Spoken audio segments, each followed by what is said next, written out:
Hey guys, welcome to AUSA 2023, and I'm here with Textron, and we're going to do a little show and tell of this very fine vehicle that you see behind us. This is the Ripsaw. I'm going to introduce our guest, and I'm going to turn the camera around, and he's going to do a little walk and a little talk about this vehicle, some of its features, and what you can expect to see from it in the future. Let's go.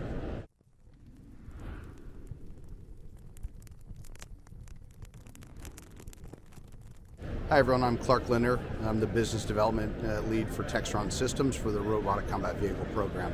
Been with the company for just under 4 years, and before that served about 3 decades in the United States Army as a cavalry officer. So what we have here today is the M3 Ripsaw. This particular one is our technology demonstrator.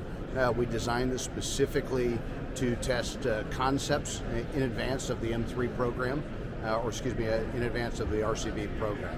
So very similar in size to the M3 that we have provided to the U.S. Army as part of the RCV program, which we were recently down selected for. The platform itself is designed to fit inside a CH-47, so air transportable without the requirement for sling load operations. That means it's about 80 inches wide, but we still have about 85 square feet of deck space here for payload. As you come around the vehicle, what you'll notice is the vehicle itself is set up with composite rubber track from AUSA. That's where we connect to the road. It's driven by a hybrid electric drivetrain. So we have about 1,200 horsepower. That gives us plenty of juice to move this vehicle very quickly. But with a composite rubber track, as well as the hybrid electric drivetrain, from 100 meters away, it's nearly silent, which obviously has lots of advantages for our soldiers who would employ this. Today, and here in AUSA, we've got a Kongsberg RS6 weapon system equipped with twin javelins. That is also in tandem with our FLIR R80D Skyraider UAS. This particular UAS is a tethered model, so it draws its power and control through the tether, which means it can stay aloft essentially as long as you want it to. The platform itself is really designed for a multitude of purposes. We built it with modular open systems approach, so we're able to integrate pretty much any weapon system that you would like to, as well as any autonomy system.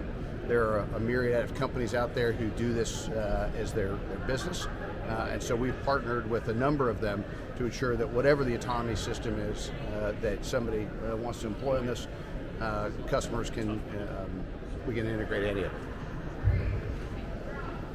The situational awareness for this particular platform, it's subtly different from the M3 that we provide to the U.S. Army.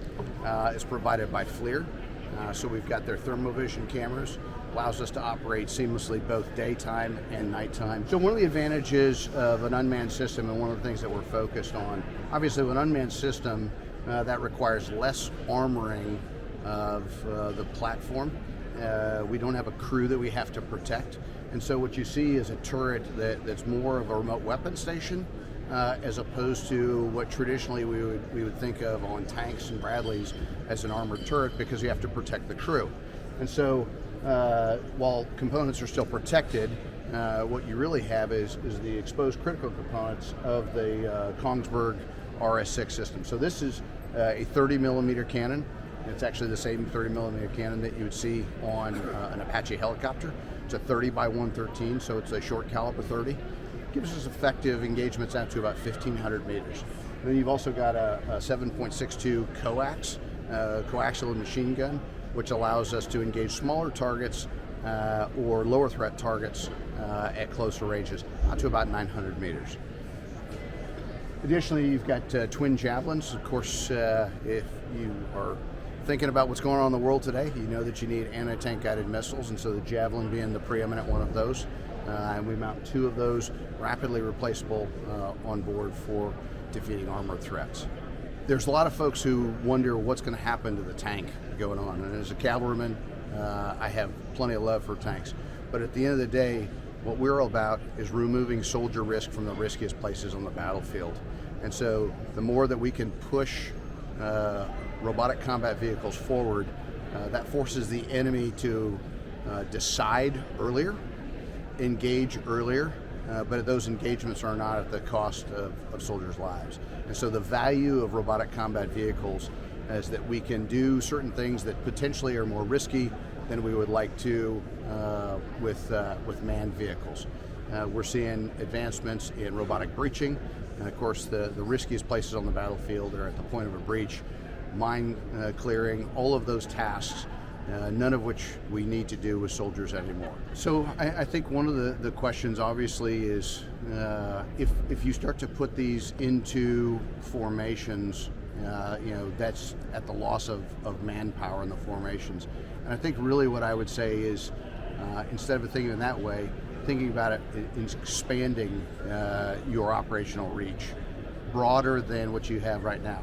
As a cavalry troop commander years ago, I would have my tanks as a baseline, I would have my Bradleys forward of that, and then I would dismount my scouts from my Bradleys to have listening posts and observations posts forward of that. Now imagine today with RCVs, I can still have that hunter-killer concept with tanks and Bradleys, but imagine now that I have a vehicle that's nearly silent from 100 meters away, I can creep it forward, but now I've expanded the capability of being able to see further out beyond my front lines with all of these sights with the low signature, but I can actually engage and kill the enemy at a greater distance.